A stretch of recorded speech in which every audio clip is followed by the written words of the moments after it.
1 Kings chapter 21. Sometime later there was an incident involving a vineyard belonging to Naboth the Jezreelite. The vineyard was in Jezreel, close to the palace of Ahab, king of Samaria. Ahab said to Naboth, "Let me have your vineyard to use for a vegetable garden, since it is close to my palace. In exchange I will give you a better vineyard, or if you prefer, I will pay you whatever it is worth."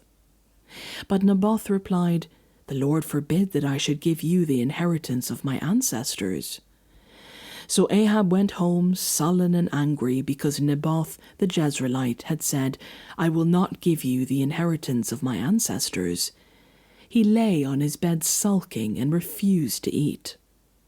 His wife Jezebel came in and asked him, "Why are you so sullen? Why won't you eat?"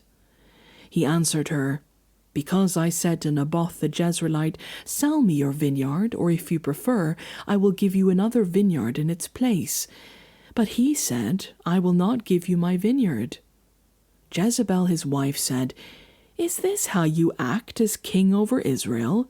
Get up and eat. Cheer up. I'll get you the vineyard of Naboth the Jezreelite." So she wrote letters in Ahab's name, placed his seal on them, and sent them to the elders and nobles who lived in Naboth's city with him. In these letters she wrote, "Proclaim a day of fasting, and seat Naboth in a prominent place among the people.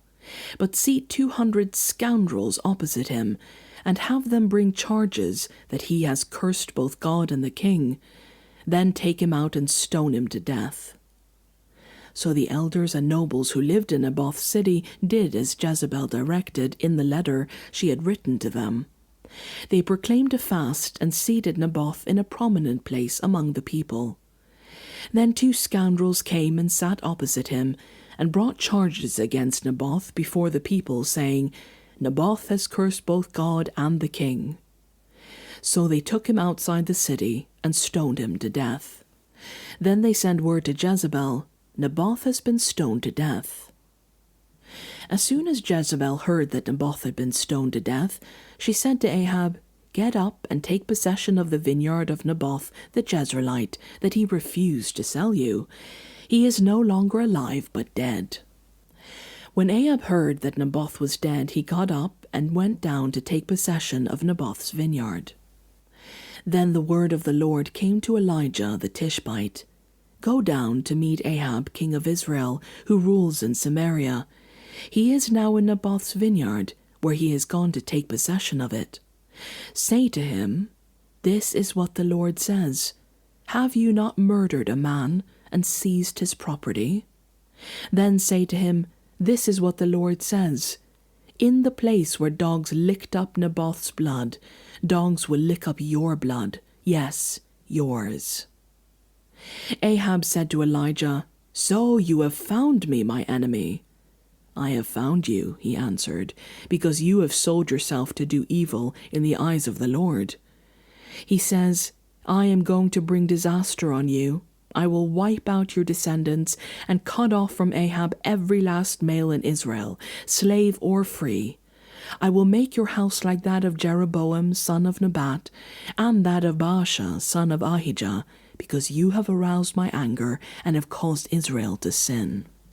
And also concerning Jezebel, the Lord says, "Dogs will devour Jezebel by the wall of Jezreel."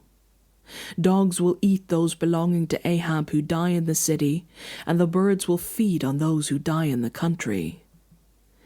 There was never anyone like Ahab who sold himself to do evil in the eyes of the Lord, urged on by Jezebel his wife.